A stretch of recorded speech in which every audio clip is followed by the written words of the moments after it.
bom dia, boa tarde ou boa noite, conforme seja o horário que estejam me ouvindo.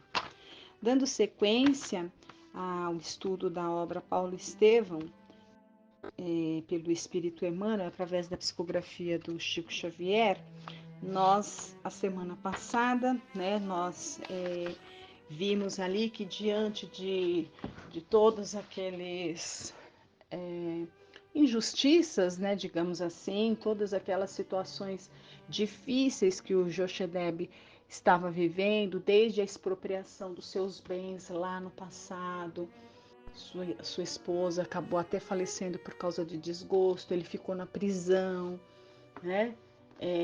Uma expropriação feita ali por um patrício, por um romano, o Licínio Minúcio. Na época que esse patrício fez essa expropriação, ele nem tinha tantos poderes políticos como ele tem agora, no momento que a gente está vendo essa história. Ele estava investido de maiores poderes.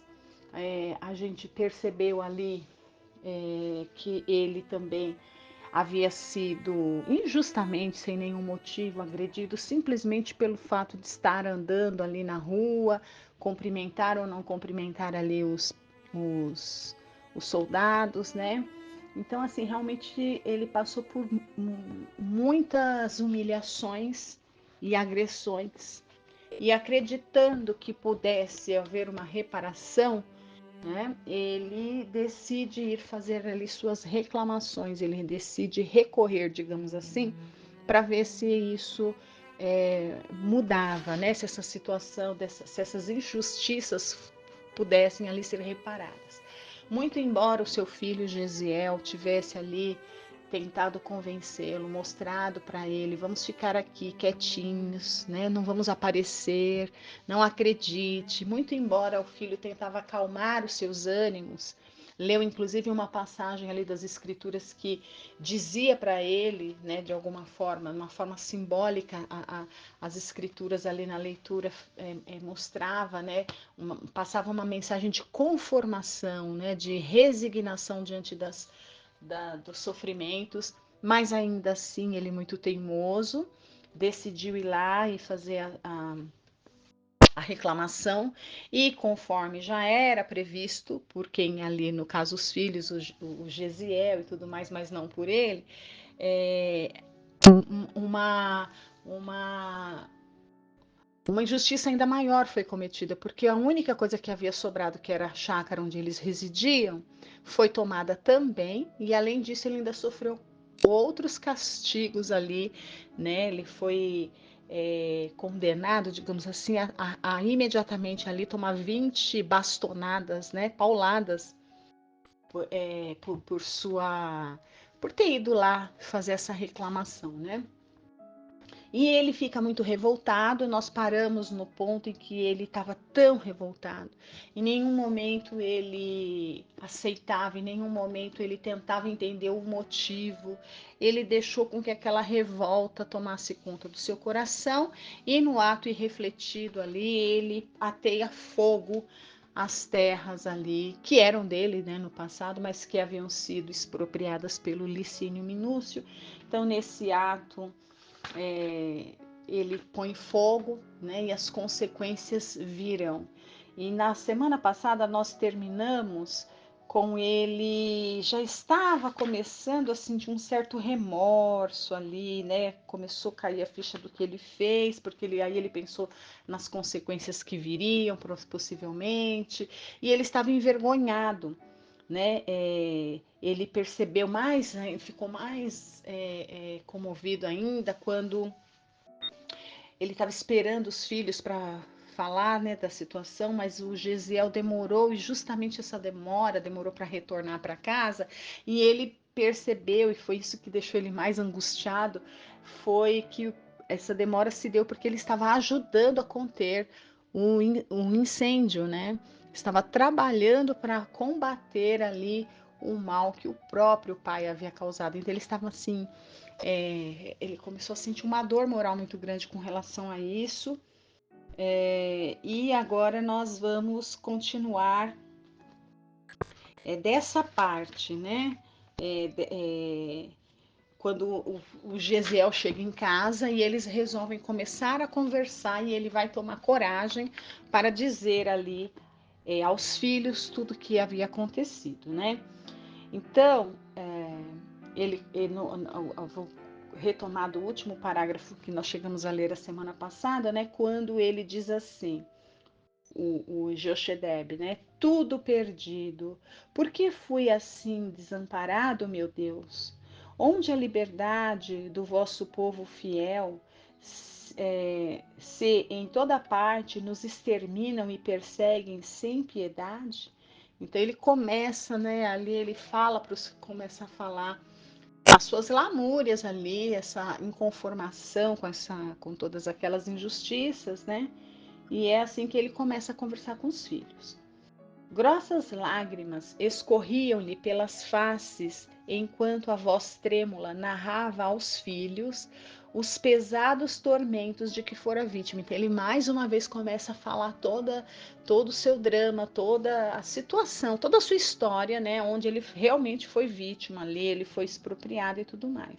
E ele não conseguia liberar o seu coração desse sentimento, sabe? Essa mágoa. Ele tinha essa mágoa, essa dor muito forte dentro dele. Então ele ficava repetindo isso o tempo todo, né? Ele não conseguia dar vazão. Então, olha, ele narrava aos filhos os pesados tormentos de que fora vítima. Abigail osculava-lhe as mãos enternecidamente, beijava-lhe as mãos, né? Enquanto ele contava, a filha carinhosa ficava beijando as mãos deles.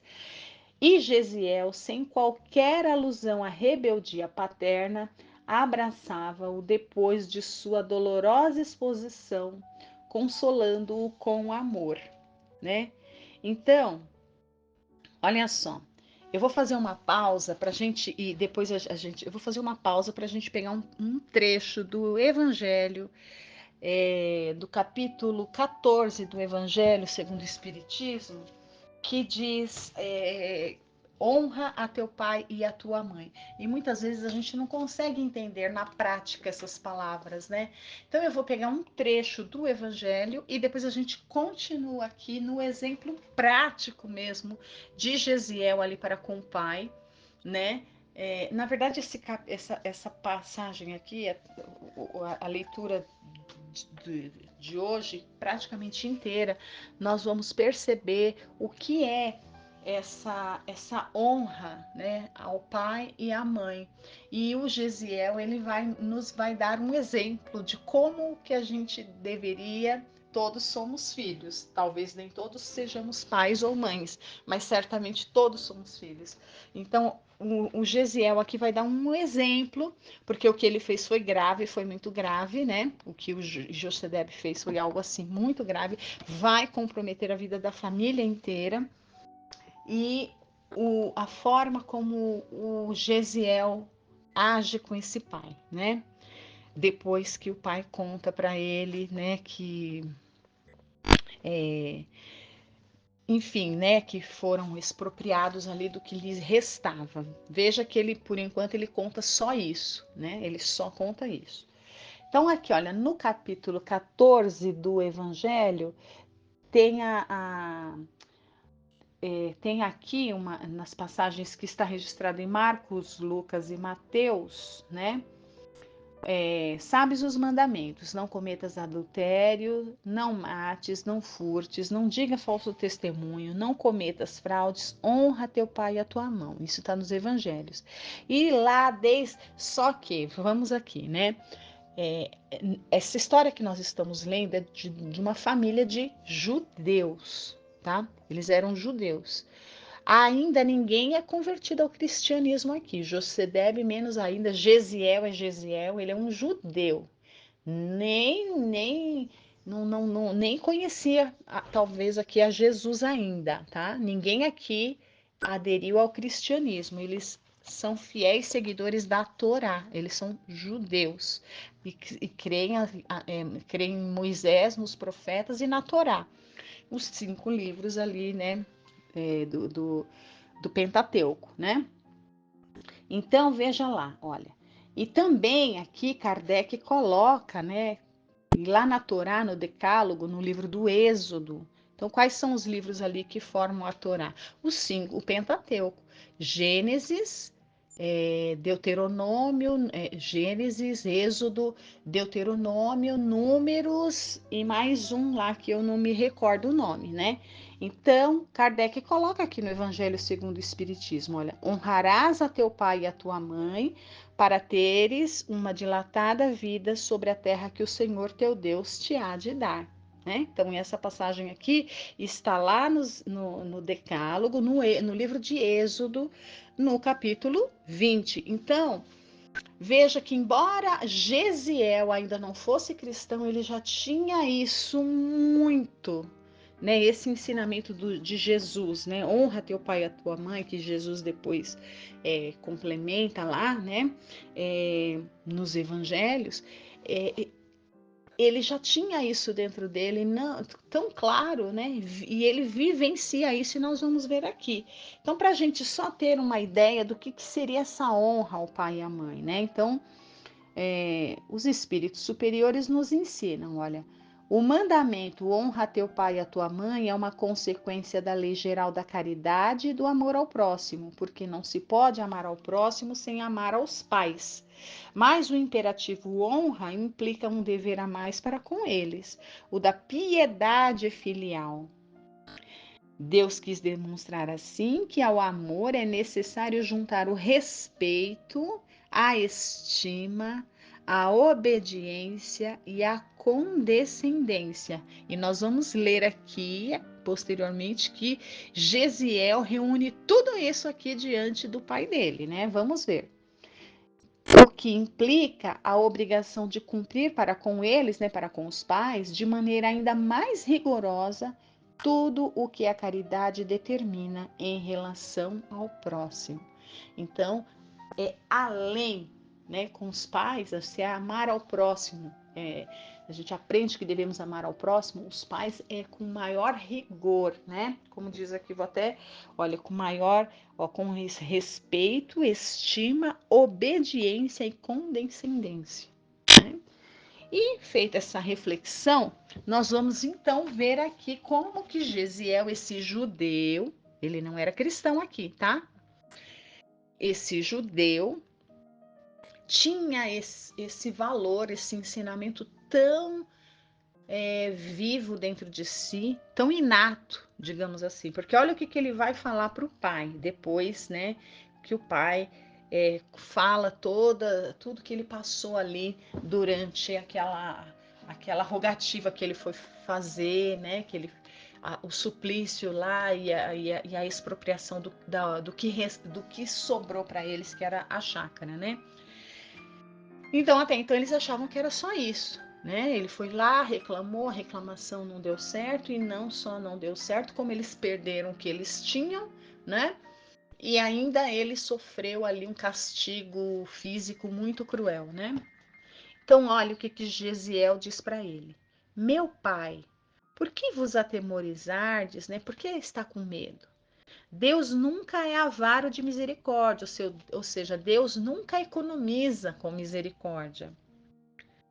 Os escritos sagrados nos ensinam que ele, antes de tudo, é o Pai desvelado de todos os vencidos da terra. Essas derrotas chegam e passam. Tendes os meus braços, né, que ele trabalhava, né, ele era jovem, e o cuidado afetuoso de Abigail. Por que lastimar se amanhã mesmo, com o socorro divino, poderemos sair desta casa para buscar outra em qualquer parte, a fim de nos consagrarmos ao trabalho honesto? Deus não guiou nosso povo expulso do lar através do oceano e do deserto? Então, aqui ele está falando, né, da fuga dos judeus. Ele veja como que um judeu, né, ali que segue a Moisés, né? Moisés ali quando libertou o povo judeu da escravidão por 400 anos ali do Egito e atravessou o mar, viveram ali no deserto.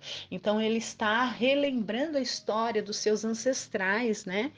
E a fé que caracterizava esse povo e está exortando no Pai que também tivesse a mesma fé em Deus, né? Que eles sairiam daquela situação, assim como contrariando todas as expectativas, digamos assim, né, num feito heróico, Moisés consegue fazer toda aquela situação. Então, ele relembra das tradições, né, para o pai.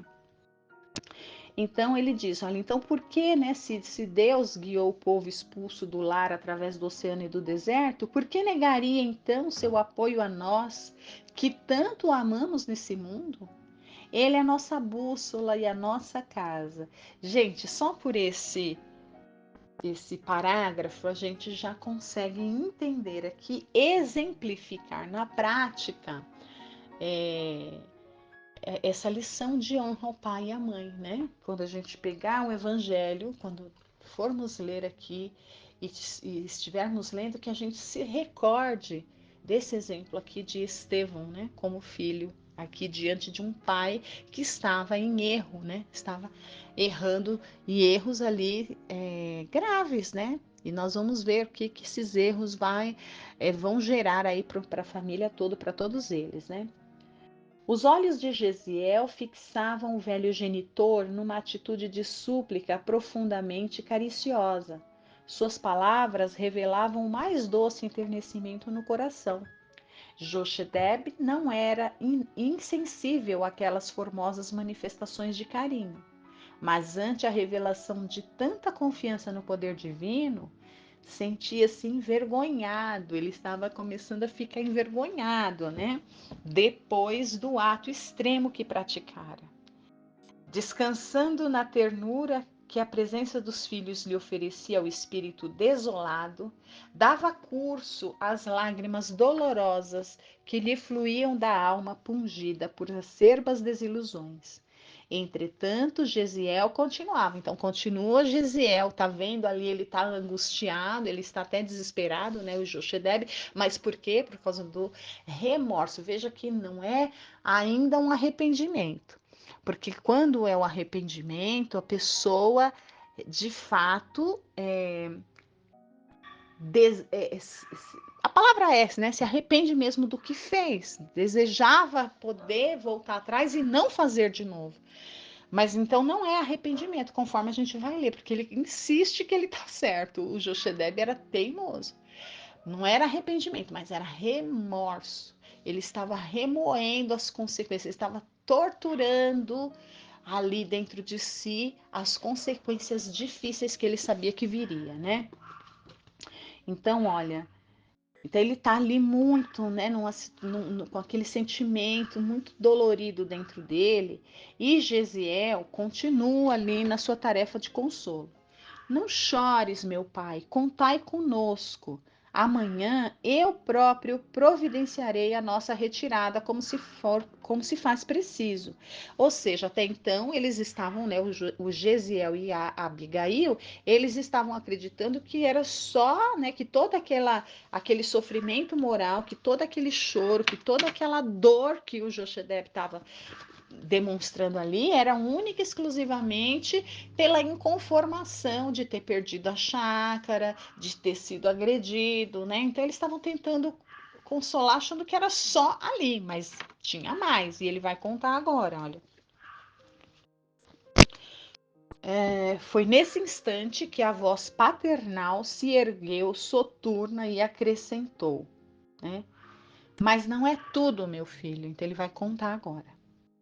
E pausadamente Jochedeb pintou o quadro de suas angústias reprimidas. A palavra é essa, né? Não é nenhuma palavra, é uma oração, angústia reprimida. Ele estava, não era arrependimento, era uma angústia que estava ali, né, dentro dele. Pintou o quadro de suas angústias reprimidas, da sua cólera justa, né? Então ele achava que era justo tudo que ele estava fazendo, essa ira, essa cólera, essa reação desmedida, né? Que culminara com a decisão de atear fogo à propriedade do verdugo, execrando. Aí os filhos ficaram espantados, né? Olha, mas ainda aqui a gente vai ver o exemplo de honra ao pai, no caso, né? Os filhos ouviam-no espantados, entremostrando a dor sincera que a conduta paterna entremostrando a dor sincera que a conduta paterna lhes causava. Então, olha, dor sincera. Então, a gente sabe que são espíritos de condição. Vamos falar aqui do Gesiel, Abigail também. Espíritos de condição. Então, eles não julgam, né? Então, eles já conseguem, também entendem o não julgueis para não ser julgados. Mas o que acontece? O que a gente sabe a respeito de espíritos de condição quando nós fracassamos? Por exemplo, o nosso anjo da guarda, o nosso espírito protetor que todos temos, né? Eles jamais interferem no nosso livre-arbítrio. Né? Porque o mérito tem que ser nosso, assim como as consequências também tem que vir para nós, do acerto ou do erro, né? Mas quando nós erramos, eles não interferem, eles deixam. Mas o que eles fazem? Eles se entristecem, eles ficam tristes. E a gente percebe aqui que os filhos ficaram com sentir essa dor sincera, uma dor, dói, né? Um espírito de condição, ele sente uma dor mesmo, uma tristeza por meio de uma dor. É mais ou menos numa escala maior, para a gente ter ideia, né? Jesus ali no alto da cruz, dizendo: Pai, perdoa-lhes, eles não sabem o que fazem. Ele não estava ali chateado conosco, né? Com a humanidade que não o havia compreendido e que não o compreende até hoje, porque fizeram o que fizeram. Ele não estava com bronca de ninguém, né? Jesus. Ele era entristecido por nós, né? Que triste, olha o que vocês estão perdendo, olha o que vocês estão causando para vocês. É mais ou menos uma visão assim, né? Então aqui, olha, era esse o sentimento que envolvia ali os filhos, né? Uma dor sincera que a conduta paterna lhes causava. Depois de um olhar de infinito amor e funda preocupação, o jovem abraçou murmurando. Só que veja, agora o Gesiel vai falar, vai trazer ele à realidade. Ele vai ter um choque. Veja que ele, enquanto está ali cego pelo ódio, né? Veja o ódio, a raiva, a angústia, a amargura, né? A mágoa são sentimentos que nos deixam cegos. A gente percebeu isso com o Jochedeb, que desde o começo ele não conseguia perceber que a sua rogativa não a pessoa fica cega, ela não percebe, ela não vê mesmo. Quem está de fora com lucidez sabe, né? Tá enxergando todo o panorama com clareza. Então, por exemplo, o Gesiel sabia que ele ia recorrer ou pedir a indenização lá, já sabia que aquilo não ia dar certo, mas ele estava tão cego que ele realmente acreditava que pudesse haver uma chance. E ele continua nessa cegueira aqui, né? Então agora chegou a hora do Gesiel, porque a situação realmente ficou muito séria. E mais uma vez o Gesiel vai tentar tirar a venda dos olhos do pai, lançar luz ali para que ele enxergue a realidade dos fatos. Vai, como diz, né? Vai mandar a real para ele agora, né? Porque agora a situação ficou muito grave para a família toda, né? Então veja, olha o que Gesiel vai dizer. Meu pai, por que levantastes o braço vingador? Por que não esperastes a ação da justiça divina? Ele faz esse questionamento para o pai, porque ele está sabendo que as consequências vão vir aqui. Embora perturbado pelas afetuosas admoestações, o interpelado esclarecia. Então, olha, veja como Jochedeb ainda continua rígido e ainda continua cego pelos seus sentimentos ali de vingança e de ódio, né? Olha o que ele diz: está escrito nos mandamentos, não furtarás, ou seja, mas ele está dizendo para o outro, né? Então ele pega as escrituras, veja que ele pega as escrituras e ele lança as escrituras como um motivo para o outro, mas veja que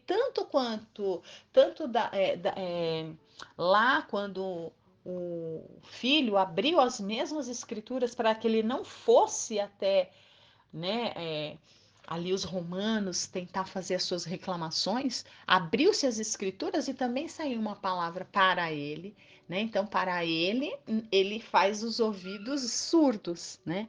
Mas para os outros, ele invoca ali as escrituras, né? Então, aqui, olha, então ele diz, está escrito para o romano, né? Não furtarás. E fazendo o que eu fiz, então ele vai tentar justificar, né? Ele vai tentar justificar o ato de ter posto fogo ali às terras, né? Procurei retificar um desvio da lei, porquanto fomos expoliados de tudo que constituía o nosso humilde patrimônio. Então ele se vingou, né?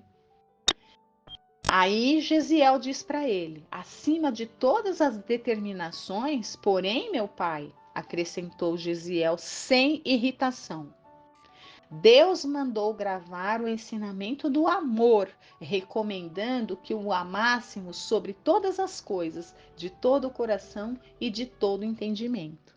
Né? Então Gesiel fala, tá escrito, não furtarás, mas também Deus recomenda é, amá-lo acima de todas as coisas. Veja que aqui eles estão falando do primeira revelação, eles são judeus. Eles ainda não conhecem Jesus que disse amar ao próximo como a si mesmo. Ele não está falando, mas veja que Gesiel já tinha essa compreensão, o pai não. Então o pai diz assim, olha, amo o Altíssimo, né? Amo a Deus, mas não posso amar o romano cruel, suspirou Jochedebe amargurado. Ou seja, ele não consegue amar ao próximo, ele ainda não consegue. Ele não tem esse alcance. Gesiel tinha, embora não fosse cristão, Gesiel, né? E nem conhecesse a Jesus ainda. Ele já tinha isso dentro dele. Mas o pai não, né? Posso amar a Deus, mas não o romano assassino. No caso aqui, o romano cruel, né? É o seu próximo. E continua Gesiel com seu entendimento, né? É uma condição que ele já trazia, era do seu espírito. Mas como revelarmos dedicação ao Todo-Poderoso, né? Como nos dedicarmos, como amarmos a Deus que está nos céus? Destruindo as suas obras. Olha que visão maravilhosa dele. Então aqui ele vai muito além, né? Ele vai muito, muito além. A obra de Deus, ou seja, ele pôs fogo ali na natureza, né? Olha, no caso do incêndio, não temos só a considerar nosso testemunho de desconfiança para com a justiça de Deus, mas os campos que nos fornecem agasalho e pão sofreram com a nossa atitude. E os dois melhores servos de Licínio Minúcio, né, que trabalhavam lá para o Patrício, né, Caio e Rufílio, foram feridos de morte quando tentavam salvar as termas prediletas do amo numa luta inútil para livrá-las do fogo que as destruiu. Ambos, apesar de escravos, têm sido nossos melhores amigos. As árvores frutíferas e os canteiros de legumes de nossa propriedade devem quase tudo a eles, não só no concernente às sementes vindas de Roma, mas também no esforço e cooperação com o meu trabalho. Não seria justo honrarmos sua amizade, dedicada e diligente, evitando-lhes a punição e os sofrimentos injustos? Então, Gesiel coloca, veja como ele tem essa visão já de amar ao próximo. Está dizendo, sim, ama a Deus, mas como destrói a sua obra? Qual era a obra de Deus ali que ele estava vendo? Os campos que forneciam alimento, a natureza e as pessoas que trabalhavam ali, que embora fossem funcionários ali do, do romano, eram amigos ali que ajudavam muitas vezes e que sofreram, né? Foram feridos de morte, como disse aqui. E eles eram e a criatura humana, né? Eles que acreditavam no Deus único, eles tinham essa condição, né? Os judeus, os primeiros judeus, Gesiel, era o Josedebe, que mesmo aqui as pessoas por mais difíceis, né, ou cruéis que elas fossem, eram filhos, todos eram filhos de Deus. Deus era o pai de tudo e de todos. Deus único, né? Eles tinham essa convicção, né? Então, com essa reflexão, a gente vai parar, né? Pensando nessas reflexões todas do Gesiel em relação ao pai, né? Como ele honrava a esse pai, como ele tinha essa noção de amar ao próximo como a si mesmo, e ele não conhecia Jesus ainda. Ele estava só com a primeira revelação. E o que a gente tem que entender disso daqui? Nós já temos a terceira revelação, né? Nós já vivemos em plena terceira revelação. Nós conhecemos ali, está à nossa disposição a primeira revelação, a lei mosaica, é só todo mundo ter uma Bíblia, é só pegar para ver, né? Veio a segunda revelação, nós temos à nossa disposição também reunido lá e aqui também na terceira revelação as partes primordiais do Evangelho. É o ensinamento de Jesus, os livros de história estão aí, tudo ao nosso dispor. E não obstante, a terceira revelação vem para nós também, tirando o véu, falando claramente. Então nós já vivemos a terceira. Será que a gente consegue, nós que tanto recebemos, já vivemos a terceira revelação, será que a gente consegue, por exemplo, amar ao próximo como Gesiel ali, só conhecendo a primeira revelação, né? Ele já deu demonstração ali, amando a natureza, né? Vamos ver o que a gente tem feito pela nossa natureza. Amar ao próximo, mesmo sendo o inimigo, né? Ali, até pelos nomes, eram escravos, mas que estavam ali, ajudavam de alguma forma, né? No dia a dia, ele tinha essa consciência, amando a natureza, amando, né, ao próximo ali.